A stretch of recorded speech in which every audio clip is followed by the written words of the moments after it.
All right, man. Welcome everyone to Satsang on this beautiful Thursday, May 7th. I remembered that. The 7th is kind of a fun number. So Being an today, accountant, yeah, that all these things have significance. 11/11/1999. man, um, I'm going to we're gonna work today with chapter 70, and I am that, which is God is the end of all desire and knowledge. And actually, I really encourage you after Satsang, if you have a chance, to sit down and read it again because I find it to be one of the clearest chapters. It really unpacks a lot of the work that we're working on right now. I think you'll hear that as we go through it because he does a really wonderful job. And so so bottom line, he asks the questioner where he's from, and he says, "I'm from the U.S. and I have a friend who's from the Republic of Ireland." So you got an Irish guy, a couple of folks, and he says, and he's been to India, and he says, "What have you seen?" And so he starts out, and he goes, um, "Can I ask you?" They'd been to Ramana's ashram in Oh yeah. Arunachala, and he said, "Can I ask you, what's your opinion of Ramana Maharshi?" And he said, "We are both in the same ancient state. But what do you know of Maharshi? You take yourself to be a name and a body, so all you perceive are names and bodies." All right, so that's how he starts. He says, "Were you to meet uh, Ramana, what would happen?" And he says, "Probably we would feel quite happy." He said, "We may even exchange a few words." He said, would he recognize you as a liberated man?" And he says, of course." He says, "As a man recognizes a man, so a Yanni recognizes a Yanni. You cannot appreciate what you have not experienced." He says, what you are what you think yourself to be, but you cannot think yourself to be what you have not experienced." Okay. That's kind of a little slippery there because he's talking about manifestation that has happened and manifestation yet to happen, if you will, the potential manifestation, which is in essence what you ultimately are, absolute awareness. Um, the questioner, he says, "To become an engineer, I must learn engineering. To become God, what must I learn?" And he says, "You must unlearn everything." He says, "God is the end of all desire and knowledge," and that's the chapter. So he leads in with exactly the title of our chapter. He says, "You mean to say that I become God merely by giving up the desire to be God?" And Maharaj says, "All desires must be given up. By desiring, you take the shape of your desires. When no desires remain, you revert to your natural state." Now, today in the piece I did, I talk a bit about the continuum of of desire, if you will, and how in essence, it starts out at one thing and it ends up in emotion, which is the pressurized or condensed version.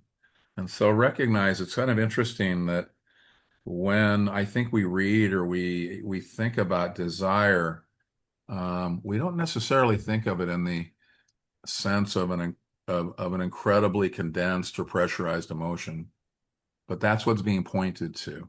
I want to point that out, and I think in a way because the words that we use when we talk about emotion just normally in everyday parlance is um, desire isn't one we use a lot for starters, and when we do, it doesn't feel incredibly compact. But that is exactly what we're up to is to talk about, what happens when you get out on that particular edge. And he does speak to it later, by the way. He says, "How do I come to know that I have achieved perfection?" And here's where he starts. He goes, "You cannot know perfection. You can know only imperfection. For knowledge to be there, there must be separation and disharmony." Now remember, knowledge is what an observer has and has collected or harvested from what is being observed. That's what knowledge would be in this case, right? So he's saying that there is no perfection in the assembly of anything that has been harvested from manifestation. He says you can only know what you are not, um, but you cannot know your real being. You can only be what you are. So anything that you know isn't what you are, right? The only, and not only that, knowledge does not extend into awakening. The only way that you can only be what you are. So now you can see that in that the who you are includes the complete collapse of duality, right? When absolute awareness has nothing to be aware of, all there is being, and ultimately that's what you are. He says the entire approach is through understanding, which is the seeing of the false as false. But to understand, you must observe from the outside. So all of this talk that we're up to, right, is really looking at the outside and saying, we're going to look at the outside knowing that anything we collect from the outside and its imperfection isn't who we are. So understanding and knowledge are different things. Correct.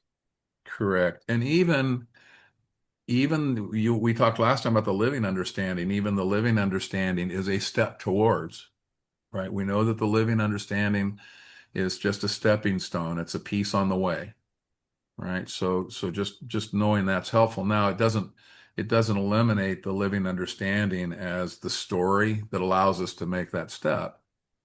It allows consciousness to step into that. Another question, Joseph? So understanding is an activity, whereas knowledge is a grasping of something. Yeah, and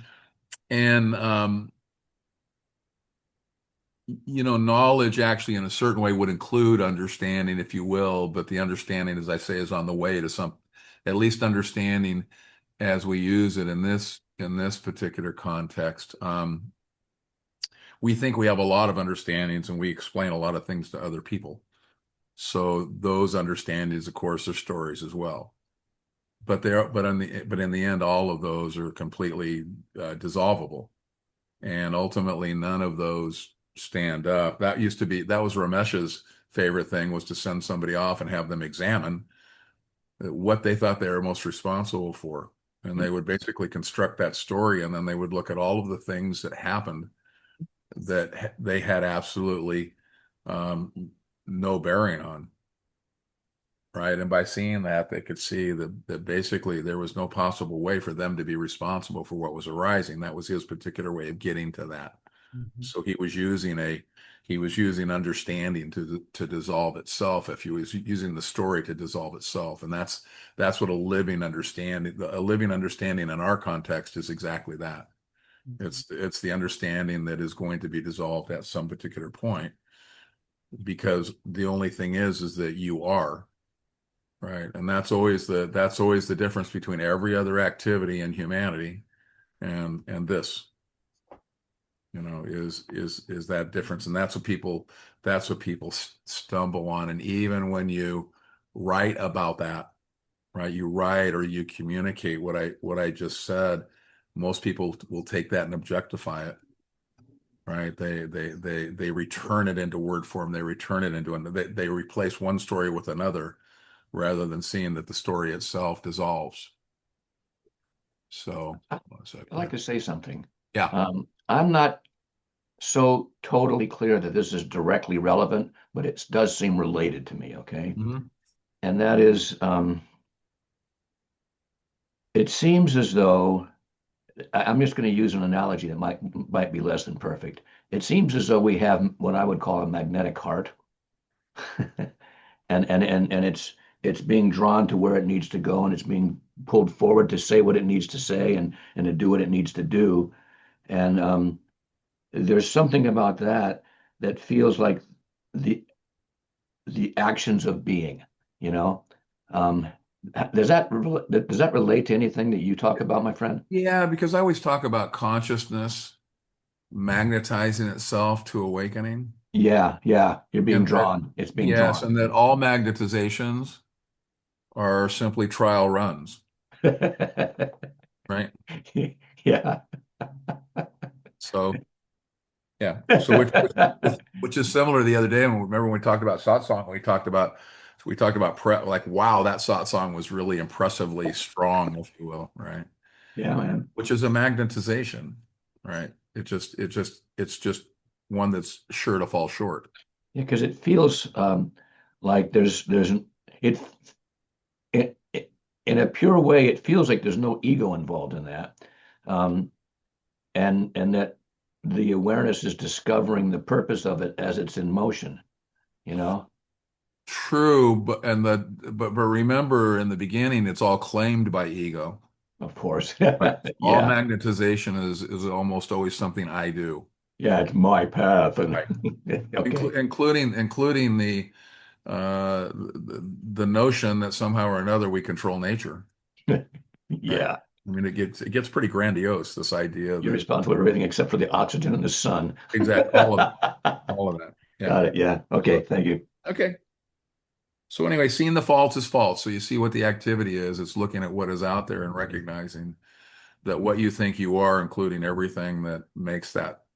So now recognize that a lot of times when you're doing this, what you're doing is you're surfacing things that in essence are happening that operate based on a story, but the story is long since gone. All there is automatic operation.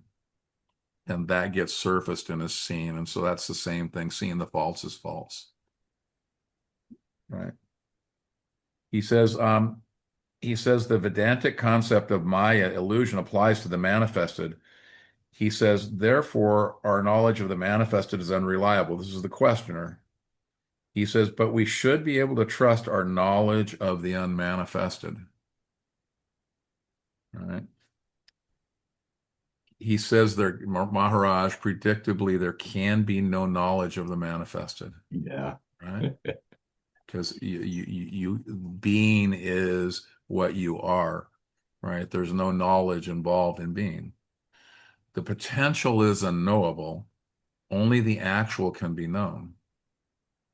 So when you say that I am eliminating everything that is known, not this, not that, for those that want the shorthand version, right? Now, what's left?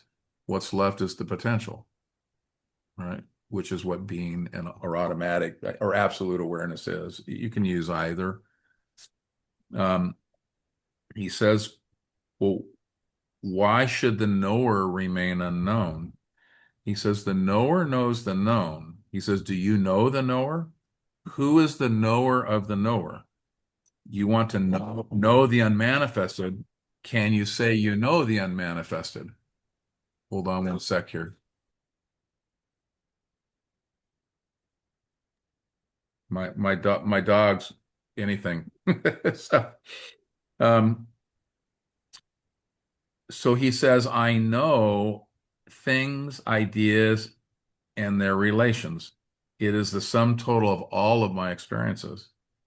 He goes, all? Maharaj asks. And he says, well, all actual experiences, I admit I cannot know what did not happen. Right. So what hasn't happened can't be known. So he gets to that all by himself. Right. He says if the manifested is the sum total of all actual experiencers, including their experiences, how much of the total do you know? So even of the possibility to know, he says a very small part indeed. And what is the little that you know? He says some sensory experiences as related to myself. So even in the world of the known, when you see that universal consciousness is all experiences of all body minds, you clearly can't account for that. Right? He says not even that. You only know that you react.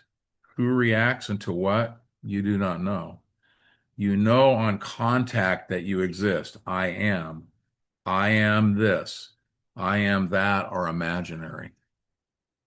Right? So everything that you add to the I am, that's the imaginary, and it almost always is the separate piece that only is happening in the body mind that happens to be here.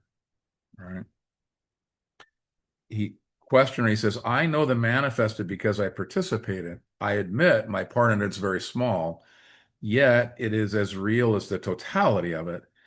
And what is more important, I give it meaning. Without me, the world is dark and silent.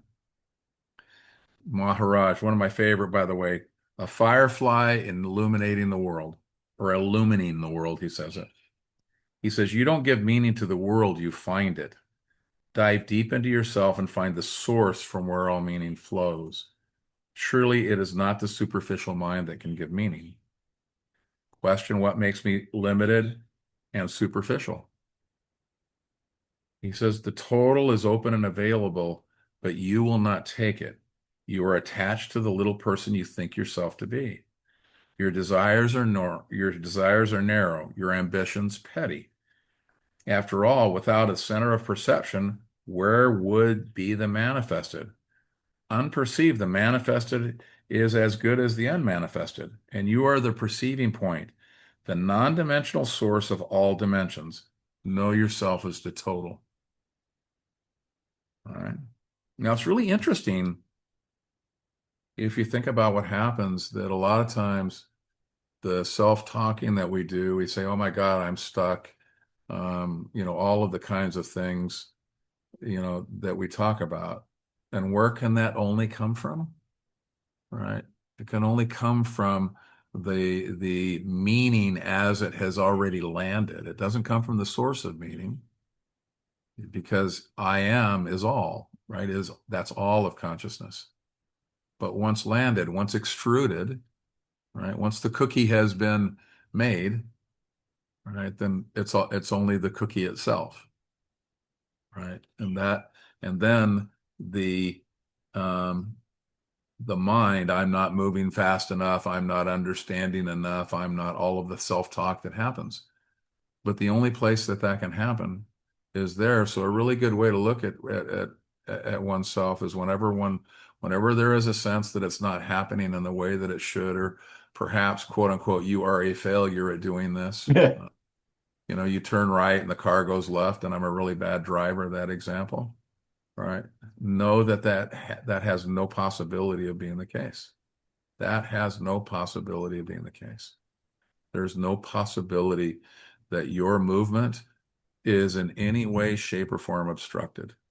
Can't happen. So how does that change? How does that change things? Just know that. It's a wonderful pointer. That self-talk has no possibility of being the case. It's part of what you're looking at and eliminating. Not this, not that, not that. I'm obstructed. I can't get there. Not that. It's an after effect, not the moment. Yeah. Go ahead, Joseph. So any self-judgment is not true. That's correct. Absolutely correct. Yeah. Because what's interesting, think about what we do when we do the extraction, right? We say, well, Joseph is this kind, soft, gentle being, because a lot of times that's true, but there are also times it's not.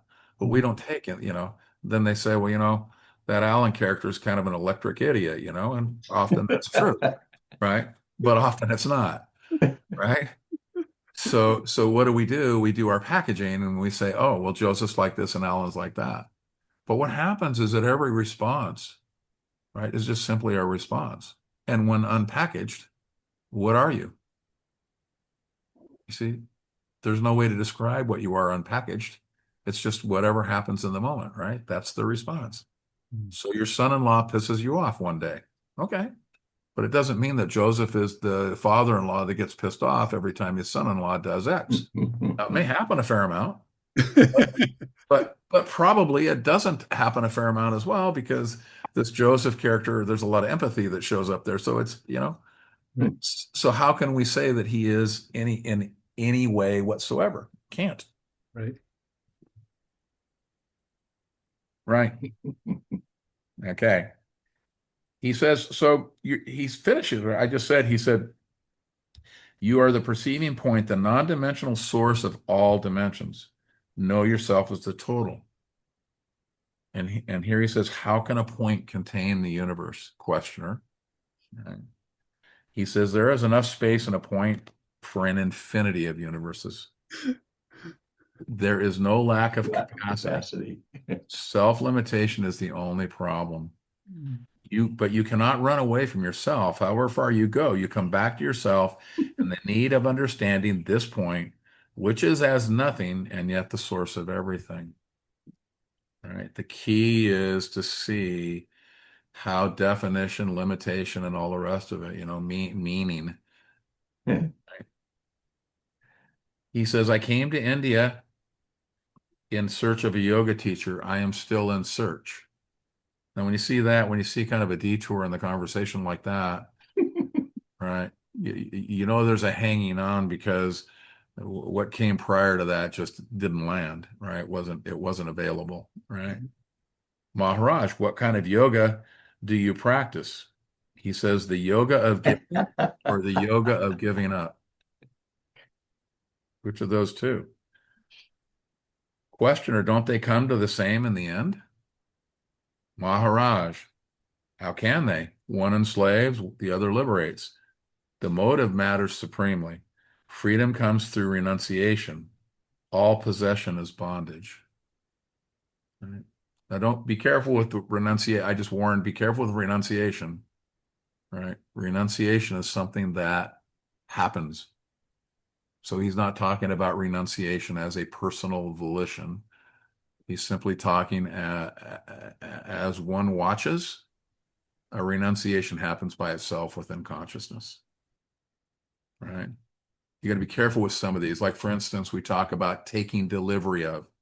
So we might be watching, and all of a sudden the moment comes where we go, holy shit, I'm not watching you. You just know I'm identified, right? The window has closed, right? So there has been a delivery taken, right? But I haven't taken delivery, right? That's not volitional, right? One is simply being lived, and the capacity for watching was overwhelmed at a certain point, and it collapsed into identification. So a delivery was taken, a delivery of this is me, not the watching space. So this starts to flavor everything now. You notice how that flavors everything? Because it takes away the I part that we default to. Whenever you default to I'm struggling, I'm obstructed, I take delivery, I renounce. No, none of those are the case. Feel free to get past the I claim. So the just watching is not an I doing. That's correct. That's correct. So then when somebody says to me, holy cow, Alan, you know what? I watch and all of a sudden it collapses and I really want to get past that particular point, right? And you say, the way to get past that point is to be comfortable with the collapse, Mm. right? So even acceptance, right? Is acceptance yours? No, acceptance happens. And so all of it happens, all of it. Well, the collapse is a friendly reminder, you know? That's absolutely correct. It's a reminder, but it operates within consciousness itself. Yeah, yeah. Exactly. Exactly. So, so, so, so reframe. So if you think about it, right, in that frame, there can never be a possibility that one would be upset with the movement that's happening. Can't happen. It's exactly as it needs to be. Well, I Always. just like that the experience of that is just a nudge in the right direction. Oh, It is. that didn't feel good. Yeah, Oh, okay, now I know why. I absolutely. Absolutely. got it. Yeah, it's great. But you also have to get rid of who's being nudged, No kidding. Well, yeah, right? No, so that's that. He of says, course. he says, he says, so he's talking about, the yoga of getting or the yoga of giving up, right? He says, all possession is bondage. That's how he finishes. The question is, when I have the strength and courage to hold on, why should I give up? And if I have not the strength, how can I give up? I don't understand this need of giving up. When I want something, why should I not pursue it? Renunciation is for the weak. So what's he reframed it as? Right? I am weak if renunciation is happening, right? He says, if you do not have the wisdom and strength to give up, just look at your possessions. Your mere looking will burn them up. If you can stand outside the mind, you will soon find that total renunciation of possessions and desires is the most obvious thing to do. You create a world and then worry about it. Becoming selfish makes you weak. If you think you have the strength and courage to desire, it is because you are young and inexperienced. Invariably, the object of desire destroys the means of acquiring it, and then itself withers away. It is all for the best because it teaches you to shun desire like poison. All right. Remember, emotion stands. Desire is a key word for that. He says, how am I to practice desirelessness? No need of practice. No need of any acts of renunciation. Just turn your mind away. That is all. Desire is merely the fixation of the mind on an idea. Get out of its groove by denying it attention. That is all. Yes, that is all. Whatever may be the desire or fear, don't dwell upon it. Try and see for yourself. Here and there you may forget. It doesn't matter. Go back to your attempts till the brushing away of every desire and every fear becomes automatic. It's building itself on itself. Not a problem. He says, how can one live without emotions? Right? This is always kind of the fun one. It's like if there's not a doer, right? Then I'm going to sit here and do nothing and waste away. Right? So notice the mind's in the middle of that going, okay, there's no such thing as a non-doer in a context where doing arises. And yet we see it all the time. He says, how can one live without the emotions? He says, you can have all the emotions you want. Now, this is really nice that he translates desire into emotions, but beware of reaction of induced emotions. Be entirely self-determined and ruled from within, not from without. Merely giving up one thing to secure a better one is not relinquishment. Give it up because you see its valuelessness. As you keep on giving up, you will find that you grow spontaneously in intelligence and power and inexhaustible love and joy. So he's talking about the actual activity of looking out there and going, not this and not that. Right? So what happens is if you watch the Westerners, they learn not this and not that. Right?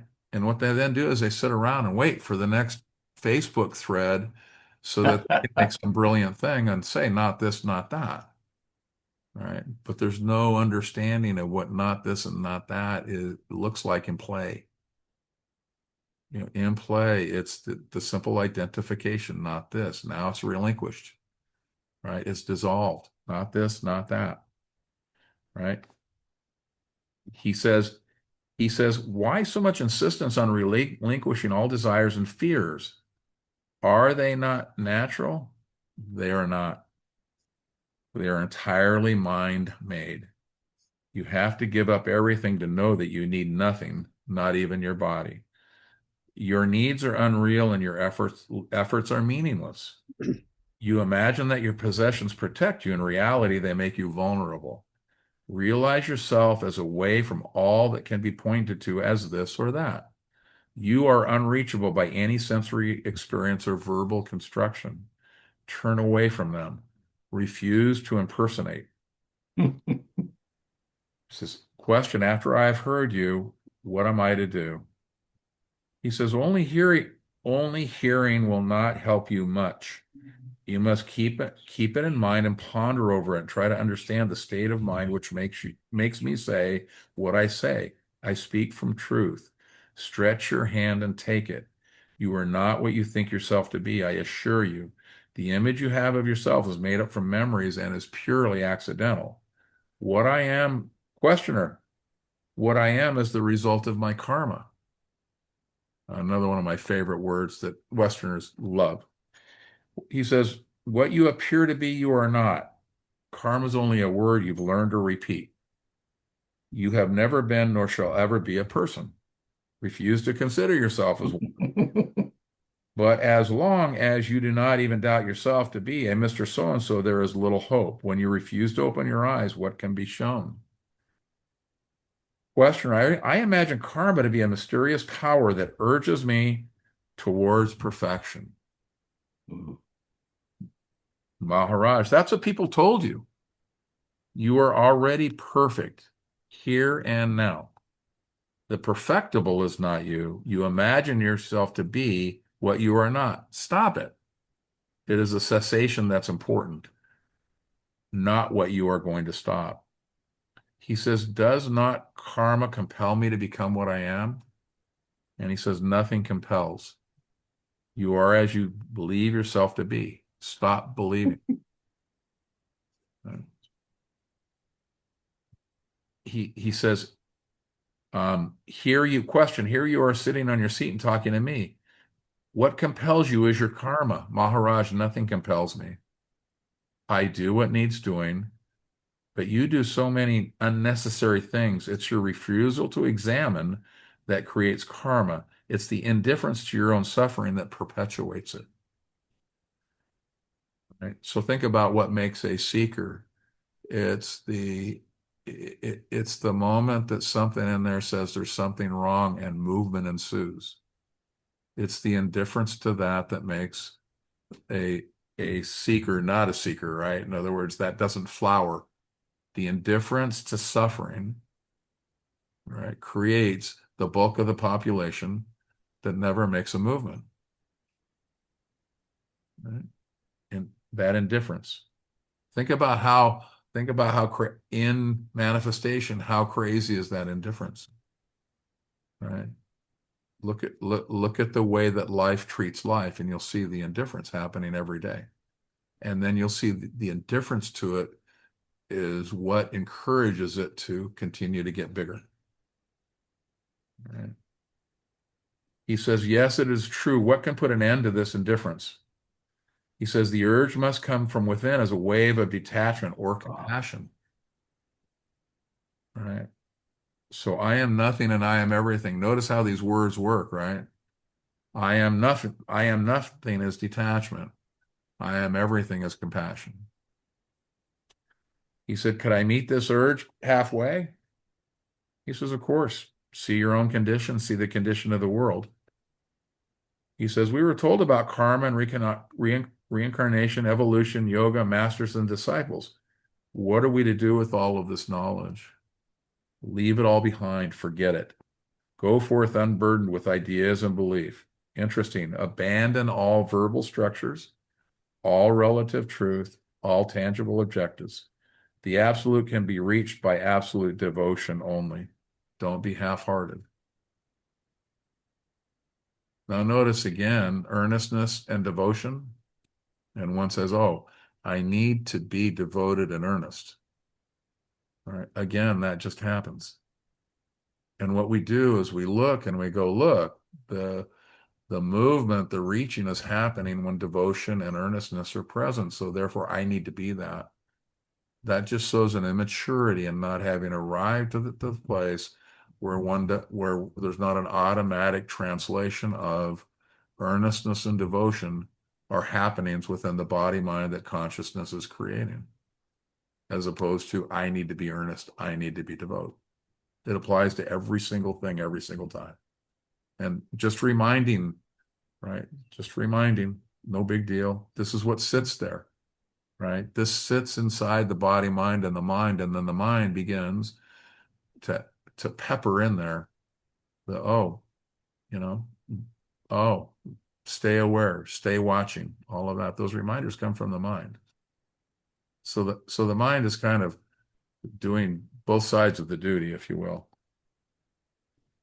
All right. He said, "Must I now we know where this one's going to go. Must I begin with some absolute truth? Is there any?" He says, "Yes."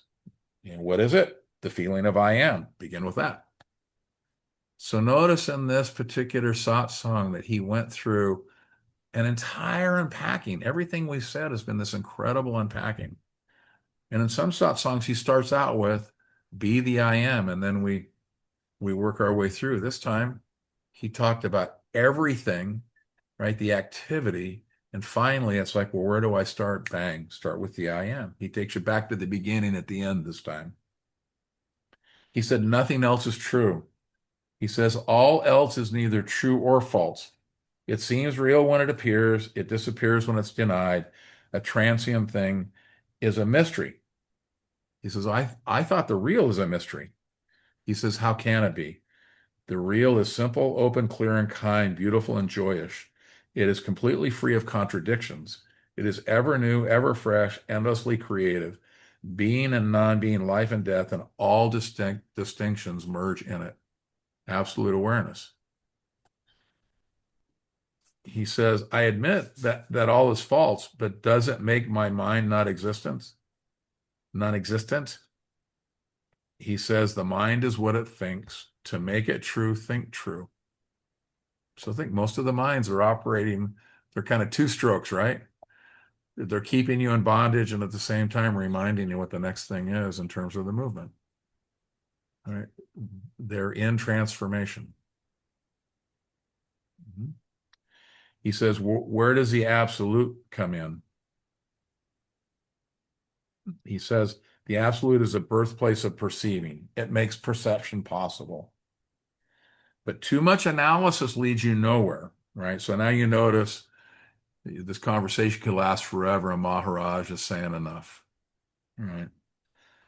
There is in you the core of being, which is beyond analysis, beyond the mind. You know it in action only. Express it in daily life, and its light will grow ever brighter. The legitimate function of the mind is to tell you what is not. But if you want positive knowledge, you must go beyond the mind. Now, it's interesting he translated that as knowledge, right? Because we know it can't be knowledge, but you understand what he's after, and that's all that matters. He says, in all the universe, is there one single thing of value? He says, yes, the power of love. And that's in the I am everything. Remember that famous quote? He says, I am everything and I am nothing, and in between the two life flows. Right? Because they're both the same thing. Right. So as I say, go back and read this one. It's really a good one, and let it and sit with it and ponder. You'll definitely enjoy. So now let's talk about emotion, because I think as you look through a lot of this, sometimes there's an intensity. I don't know if it's just our version of things, right? But when I write the pieces I write, the idea is to have it land within the sense of manifestation as it is right here and now, right? So emotion was always a very difficult one for me because it was such an intense thing. And when I would read all of this, I didn't feel the intensity in the reading, that I was doing. Of course, there was a likelihood that the spiritual was held as something different from the actual experience of every moment. And that one needs to be eliminated, because the spiritual is the arising of every moment. So that's where you got to watch yourself. I enjoy a lot of times. Have worked with people who come out of a corporate world, and they're like, I'm having a problem between the two worlds, the spiritual world and this other world, right? And ultimately, that's the piece. That's a boundary that needs to be dissolved. It's to see that Ramesh used to say, Awakening can only happen here and now. So wherever here and now is, that's where awakening happens. And if what you do is be a corporate guy, which is what I did, or what you do is you dig ditches, it doesn't really matter. Whatever is arising, that's where awakening takes place. It doesn't take place in the I've saved the space for my spiritual search, so when I go there, that's when the possibility is. That's not the idea. All right, so what's emotion got to do with it? I stole a piece of an old song, Brad. Okay, emotion is the flamethrower of identification. Meaning is its sledgehammer. It is these two which make what we call our life inescapable, right? Meaning and emotion. Perhaps one of the most difficult things to sort out in our conversation is the role of emotion. Thoughts are relatively clean. They have edges. They carry language. They can be examined, rearranged, and even dismissed. Feelings are a bit less cooperative, but still manageable. They live somewhere between words and sensation. With a little attention, they can be seen. But emotion is something else entirely. Emotion is the explosion that interrupts the narrative while demanding that the narrative explain it. It does not ask permission. It does not wait to be categorized. It erupts, floods the system. And then that moment, whatever watching was present is often nowhere to be found. We speak easily of watching thoughts. We even begin to see that feelings can be watched, but emotion seems to watch us. It may help to step back and look at this in a different way. We can begin with the simple sense of being, the I am, not I am this or I am that, just a raw, unqualified sense of existence, immediacy itself. From there, something happens. The undivided immediacy appears to extend into individuation. It becomes, I am this, I am that, I am someone. And with that simple movement, a continuum begins to unfold. At one end, there's pure being, undivided and unpressurized. At the other, full identification, dense, structured, reactive. And between the two, a gradient, a continuum emerges. Thoughts arise first. They're the lightest. Word-based, conceptual, relatively easy to observe. Then come feelings, less defined, less linguistic, more embodied. And finally, emotion. Emotion is a high pressure zone of this continuum. It's where the system is most activated, most contracted, most invested in its own continuity. Thoughts are manageable, feelings are noticeable, emotion is pressurized, right? There's an intensity. Humanity's trying to make sense of categorizing emotion. You can find many versions. Here's a common list of 8. Happiness, sadness, anger, fear, jealousy, loneliness, surprise, trust. And of course, desire, though it often hides in plain sight. Remember that desire and the awakening discussion is a stand-in for any of these. Each of these can exist quietly, almost as a feeling, or they can become extreme, explosive, overwhelming. When they intensify, what we really are examining is pressurization. Why does this pressurization exist at all? Because manifestation has a built-in tendency. It wants to continue, right? The need to continue, the automatic need to exist. Remember, fight, flight, or fight, all of those things, right? So see how that plays into this, right? It will fight with all it has to continue. Life, as it appears, is organized around its own preservation. You might call it survival instinct. You might call it conditioning. You might call it biology. Fight or flight's just one expression. Pressurization is its engine. Emotion as its core serves to preserve the continuity of the organism. At the level of pure I am, this is simple. The body survives or it does not. There is only one ending in play. But once individuation arises, something else happens. The story begins. The story introduces a problem because now there is just not one, but countless possible endings. Every desire carries the possibility of fulfillment or failure. Every plan carries the possibility of success or collapse. Every relationship continues the possibility of continuation or loss. Have you ever noticed what happens when relationships dissolve? Right? Lots of explosive possibility there, right? And each of these possibilities is interpreted as a kind of ending. This is where the system becomes weaponized. Right? Emotion is the weaponization of this infinite individuation. I might not get what I want. I might lose what I have. I might not become what I think I should be. Each of these is experienced at some level as a threat to existence. Not physical existence necessarily, but psychological existence, right? The story, identity, continuity of the story. And because the system cannot easily distinguish between these layers, it responds with the same intensity. Emotion fires. This is why emotion feels so disproportionate at times. A missed opportunity can feel like annihilation. A rejection can feel like death. A surprise can feel like the ground has disappeared, because in a sense it has. Right? Remember how we breathe essence into the story? So the endings in our stories, right, live or joined with the essence we breathed into them. An ending in a story becomes an ending in the essence. That's how it is interpreted in duality, right?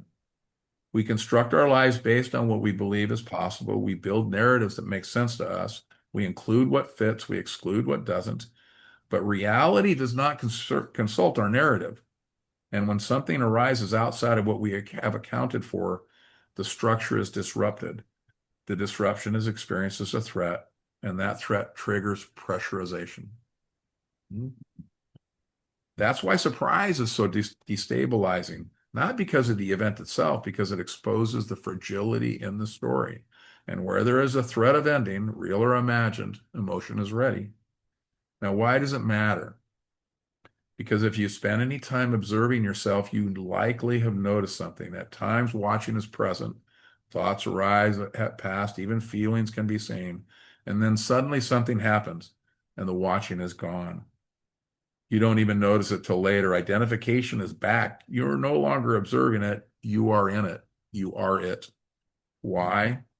Because pressurization collapses the observing position.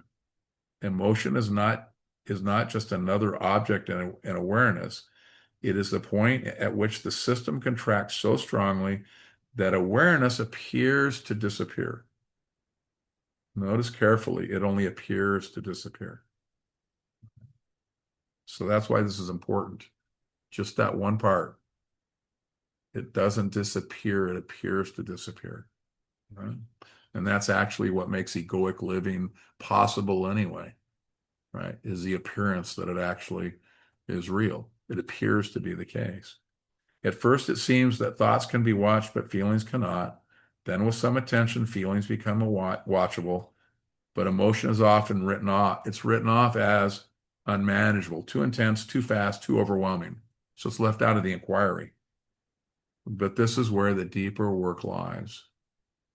Right? So don't put it in the category of what can't happen. That's the important thing. All manifestation is watchable. Nothing is excluded, even emotion. Especially emotion. Nisargadatta Maharaj said, emotional involvement, the pattern of likes and dislikes, creates bondage. Not thoughts, not ideas, emotional involvement, because this is where identification is most deeply rooted. Even when emotion appears to rise without cause, random, sudden, inexplicable, it's still part of the same continuum. It is still the I am moving into identification. It is still watchable. Now, something interesting begins to happen as watching stabilize. At first, it's easy to observe the thought, then feelings, and gradually the point on the continuum at which collapse occurs moves. Right? Emotion still arises, but now it can be seen, even if only briefly. A gap appears, not large, but enough. And in that gap, something becomes clear. Emotion is not personal. It is not yours.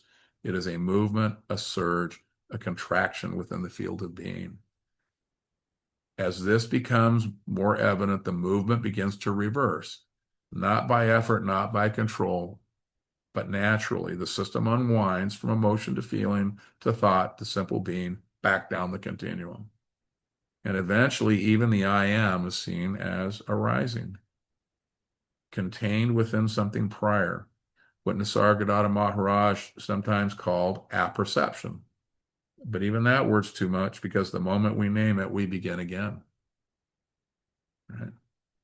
Where there is no separation, there is no story. Where there is no story, there are no endings to weaponize. Where there are no endings, there is no fear. And where there is no fear, emotion has no anchor. Just that simple. Okay, this does not mean that emotion disappears overnight. The body mind continues, conditioning continues. Reactions may still arise, but something fundamental has shifted. They are no longer believed. And this is where chapter 70, the one we did today, points so directly. Desire and knowledge both belong to story. They sustain it, they refine it, they extend it, but they do not end it.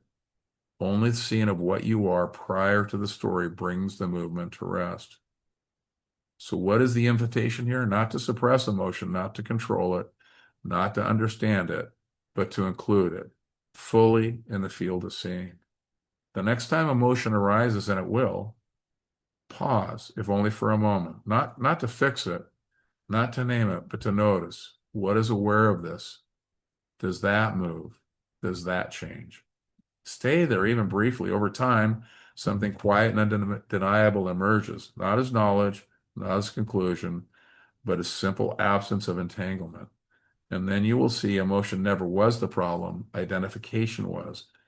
And without identification, even the flamethrower has nothing left to burn.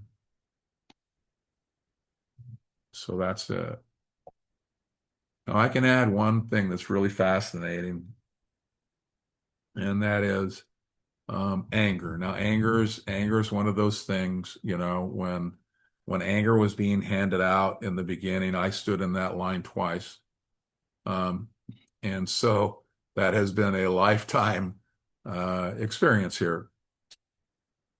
And what's amazing is that when the watching included anger internally, it never felt as intense as it did when the identification was present. So now the anger arises and the anger happens, but it's really in a certain way lost its intensity, lost its impact, lost its punch, right? In fact, it becomes humorous, right? Because the anger of the old Alan, right? Well, that was something. The anger of the new Alan, you know, it's funny. Now, I don't know how it's experienced on the outside. I suspect probably the same, right? But internally, that's the experience as the continuum is in essence falls into the watching. So could you say the place of your attention is different? So your attention is not on the identifying with the anger, but your attention is on the witnessing of the anger. Correct. Yeah, so the anger doesn't take hold like it used to That's take right. hold. There's no delivery taken. Right, Even when it arises within, right? right. It arises within, no delivery is taken that'll collapse anything, right? And so I guess you could say it feels washed out. And for those of us who, when we're angry, we're serious, it it can't help but become funny because washed out anger is funny if you really think anger is a serious damn game. I mean, that's just how it gets experienced. So it's funny in these days, I have to say, anger arises, and what tends to happen right behind it is the the laughing that follows it, you know. Yeah, got it.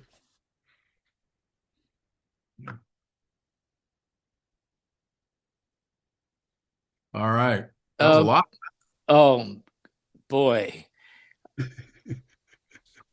Um, Oh, go ahead. I'm sorry. I just have to say a couple things. Okay. Um, you just don't, we don't realize, or maybe we do, how lucky we are to hear this, because you just don't hear this level very much. And having read a lot of things, you don't read how it's coming across here and now, how you're presenting it, Alan. And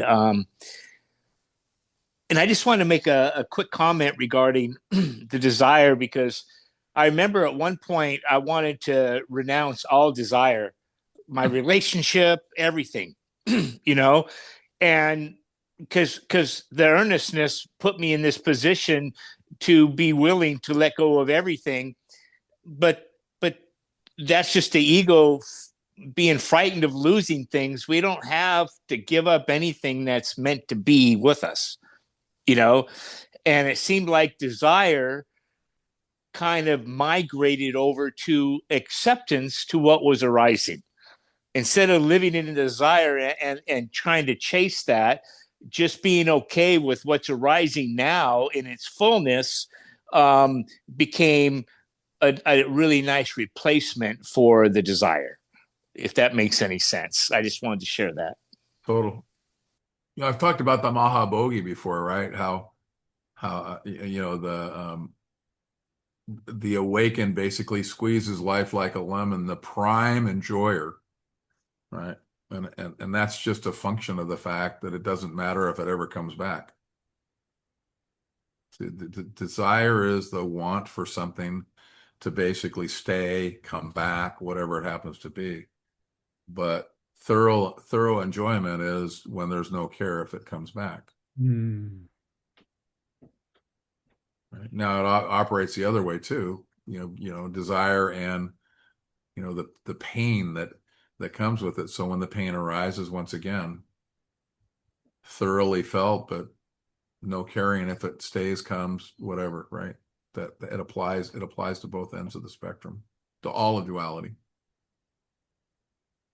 I found myself laughing inside on the earlier page where um,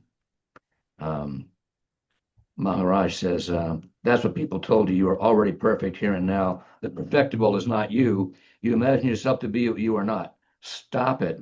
And when Yeah. I heard that, here's what got to me. I'll keep it short because it was very funny. Okay. It linked to a thing I saw on Bob Newhart years ago, That's where a right. woman comes in because she's having a lot of problems. She's explaining her story and how this is how, and he goes, "Stop it, Yeah. stop that." And she says more and more and more, "Stop that."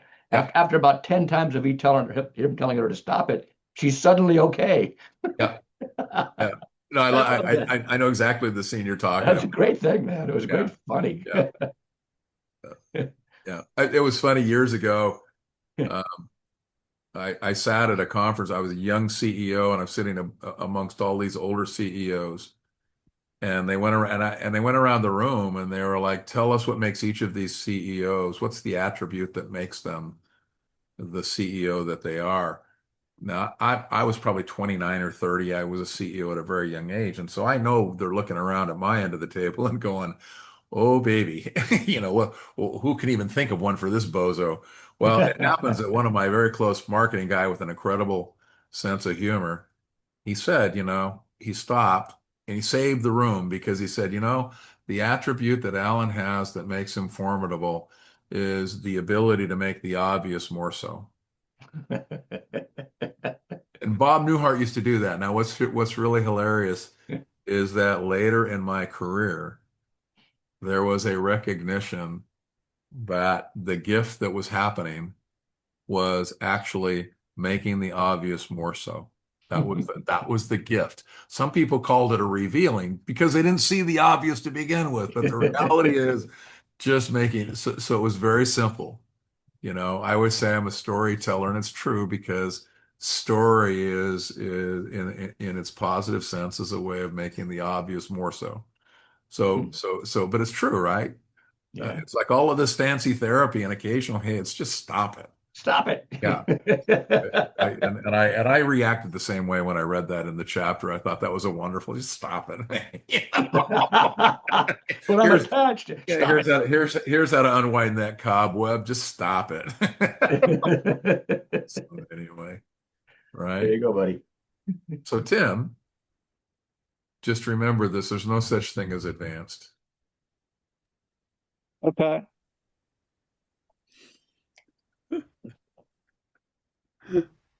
Right? No such thing as advanced. We all belong because you know what? There's no such thing as advanced. Got it. Yeah. All right.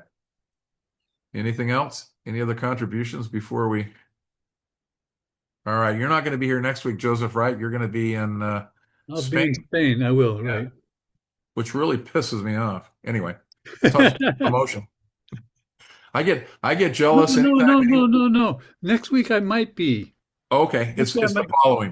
The following week I'll be in Spain. Okay. So next week I'll be here if my grandson's track meet isn't the same time.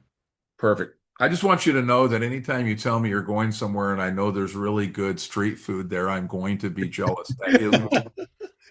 And Spain is one of those countries where you can basically walk out the door, right? And they go, "What are you going to see?" And I'm like, "Food. I'm going to see, wow, this is the El Prado." I'm like, "Well, have fun in there, pay your admission. I'm going to go see food." Because that's what's interesting to me in any given city. They used to laugh at me, but that's yeah. So in fact, when Tim posted that plate of food, one of his first postings that I saw, I was like, "Really?" Yeah, we're friends now, and you're going to be posting this crap. It was brisket and gravy. I mean, come on, man. Like, if you're going to die face first into that plate. That's where that's where dying should happen, right there. So same, and Guillen's down in Louisiana. I mean, if you ever want to go somewhere and just, come on. So anyway, I'm always you'll always hear that out of me. So. All right, guys. Well, it has been a wonderful thing. Thank you. You guys made it. You guys have made it. This has turned into an incredible thing, and I really Yeah. want you to know. I appreciate it. Really has. A lot of great people here. Thank All right. you. See you all next week. Yep. Thank you much. Love it. Okay, Bye. Senor.